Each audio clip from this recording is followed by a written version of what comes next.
may pang-igatong na kahoy. So, totally magiging tuyo talaga yan dahil sa matagal na pakulo. Pwede makita yung ilan. Asin na to. Asin na. Ayun. Pwede ko yung pwede ka magsato. Asin na So yun. yun mga kababayan, no? Sabi ni nanay, madami yung ginagawa mo.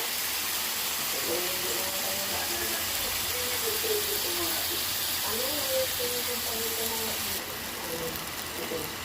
So mga kababayan, sana, ay lapit na pero ko kasi ako gusto. Siguro ko. saan ka talaga sa dyan? Ano siguro?